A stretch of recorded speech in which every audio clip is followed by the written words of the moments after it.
इमरान खान के लिए win win situation है, कर दें कन्विक्ट। पहले भी तो 5 केसों में किया है, फिर क्या हो जाएगा? मतलब 4 में पहले किया, 5वें है तो क्या हो जाएगा? मतलब क्या फ़र्क क्या पड़ेगा इमरान खान? उसका बयानिया जीत जाएगा कि मैं पहले कहा था कि ये इसलिए बंद कमरों में ट्रायल है, और इस ट्रायल का के फैसले का अगर इमरान खान के खिलाफ होगा तो वही हशर होगा जो इससे पहले इद्दत केस का हुआ है, जो इससे पहले सैफर केस का हुआ है, जो इससे पहले तोशा खाना का हुआ है। मतलब आप देखें ना, इद्दत केस में इमरान खान बाइज्जत बरी हो गया, बिल्कुल। सैफर में बाइज्जत बरी हो गया, तोशा खाना केस में जो नैब रेफरेंस था उसमें नैब ने जाके कह दिया हाई कोर्ट को कि आप इसको रिमांड बैक कर दें। सिर्फ एक तोशा खाना फौजदारी केस है, उसके साथ मुतल है, जिस दिन वो लगेगा उसका भी वही हमारी तलावर वाला वही असर होगा जो इन केसेस का है। तो इमरान खान साहब जो हैं उनके लिए विन विन सूरत हाल है। कन्विक्ट होते हैं तो उनका बयानी जीत जाएगा, बरी होते हैं तो फिर ये निज़ाम का मुंह दिखाने के काबिल नहीं रहेगा। सर लास्ट सवाल लीजिएगा, अली अमीन गंडापुर का कोई किरदार है ये जो बैकडोर मुज़ाकरात है उसमें, उस हवाले से अली अमीन गंडापुर का जो किरदार ख़ास करे उस पर रोशनी डाल दें। और दूसरा, कल जो मुज़ाकरात में वो बैठे हुए थे वहाँ पे अली अमीन गंडापुर की तरफ से कोई संजीदा बात भी नहीं की गई, उस हवाले से भी बताएगा। देखें, एक तो यह है कि अली अमीन गंडापुर साहब अगर मुज़ाकरात कर रहे हैं तो वो ये ओपन मुज़ाकरात में उनका कोई किरदार नहीं है, वो बैठे ज़रूर हैं लेकिन किरदार नहीं है, क्योंकि वो पस पर्दा फिर मुज़ाकरात में एक्टिव होंगे।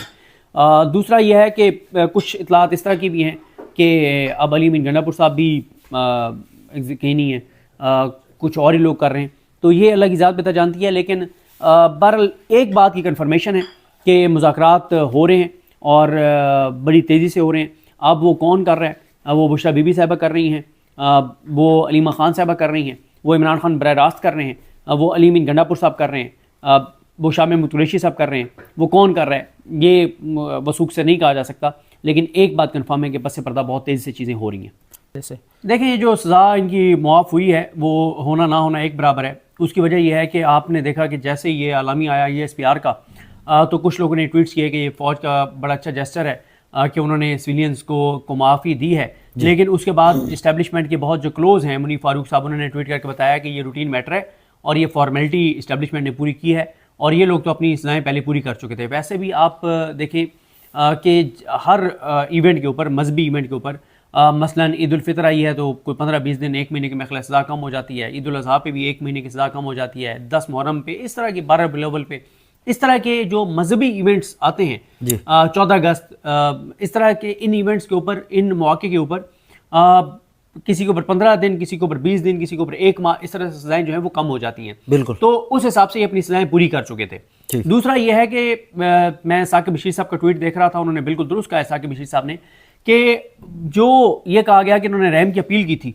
और वो एप्लीकेशन तो हमारे सामने आई हैं, लेकिन अप्रैल 2024 में जिन लोगों को छोड़ा गया था वो 21 दिसंबर को जिनको सज़ाएं सुनाई गई वो, 26 दिसंबर को जिनकी सज़ाएं सुनाई गई वो, अभी तक इनमें से किसी एक का भी रिटर्न ऑर्डर सामने नहीं आया। ये बहुत हैरान कुन है। बिल्कुल। और मैं आपको अता साहब ये बता दूं कि क्योंकि हम कोर्ट्स को कवर करते हैं, अगर 21 दिसंबर वाली जो सज़ाएं हैं 25, उनकी जजमेंट्स उनके हवाले कर दी जाती तो अब तक उनकी चैलेंज हो चुका होता और नेक्स्ट वीक में शायद उनकी समाअत के लिए मुकर्रर हो जाती उनकी अपीलें, और जब अपीलें समाअत के लिए मुकर्रर होती तो उनकी सज़ाएं वैसे ही मुअत्तल हो जाती उनकी, और उनको हाई कोर्ट जो है वो रिहा करने का हुक्म जारी कर देती।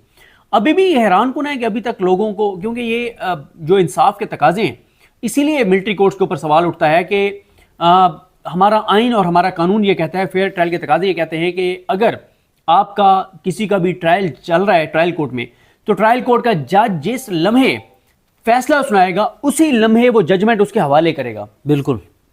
सुप्रीम कोर्ट में तो हो सकता है कि वो शॉर्ट ऑर्डर सुप्रीम कोर्ट में, हाई कोर्ट में जारी कर दें, ट्रायल कोर्ट ऐसा नहीं कर सकती।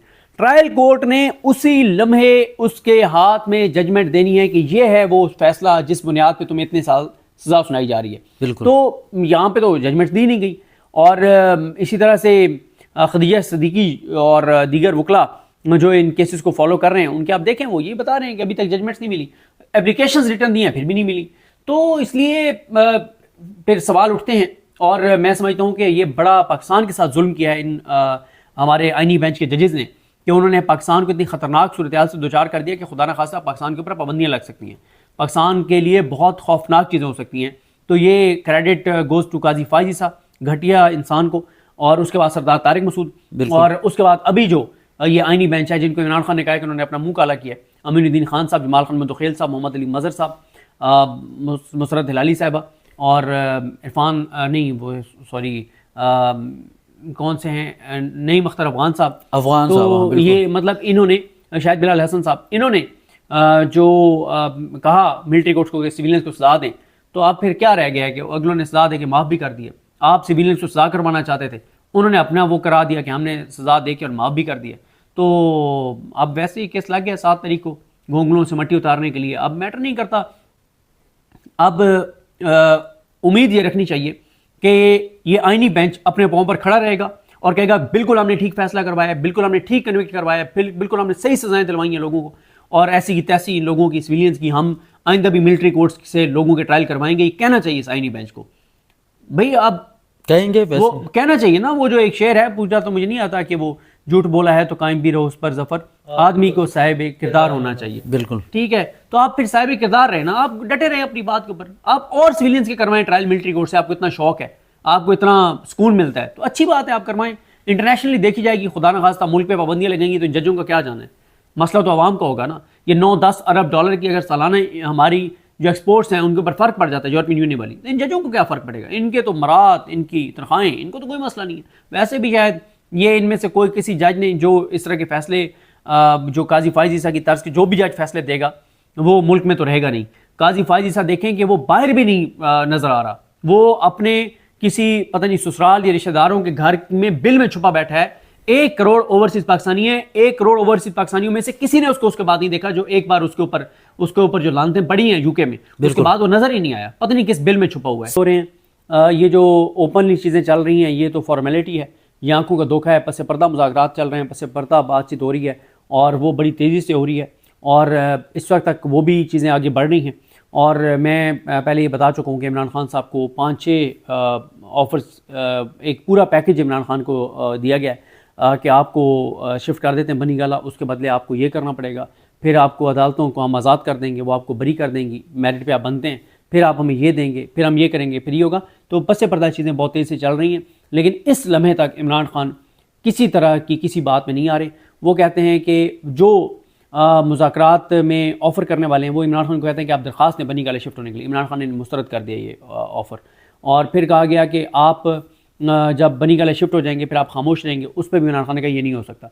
फिर कहा गया कि अगर आप खामोश रहेंगे तो हम अदालतों को आज़ाद कर देंगे, आपको हक़ में फ़ैसले आएंगे। इमरान खान ने कहा कि मुझे मेरी पहली शर्त यह है कि आप अदालतों को आज़ाद करें, आप मेरिट पे मेरे फैसले होने दें, अगर मैं कोई जुर्म किया तो मुझे सजा दें, अगर मैंने जुर्म नहीं किया तो ये चाबी वाले खिलौने जो जजेज़ हैं उनके ज़रिए ये जो कुछ आप आइन कानून और इंसानियत के साथ, असूलों के साथ, इंसाफ के साथ खिलवाड़ करें, इस खिलवाड़ को बंद करें। उनका जो एतमाद है ना कि इमरान खान की रिहाई करीब है, वो जो उनसे मुज़ाकरात करने वाले लोग हैं पस पर्दा या ये जो ओपन मुज़ाकरात हो रहे हैं, इसमें जब वो मुज़ाकरात में बैठ के और परली साइड की बॉडी लैंग्वेज देखते हैं जितने वो खौफज़दा हैं, तो फिर उनको ये कॉन्फिडेंस मिलता है कि इसका मतलब ये है कि इनकी बस हो गई है, ये बिल्कुल गिरे पड़े और ये बिल्कुल कमज़ोर हो चुके हैं। तो इस वजह से फिर साहबजादा हामिद रज़ा साहब हों या PTI के दीगर लोग हों, वो इस कॉन्फिडेंस का इज़हार करते हैं कि इमरान खान की रिहाई करीब है।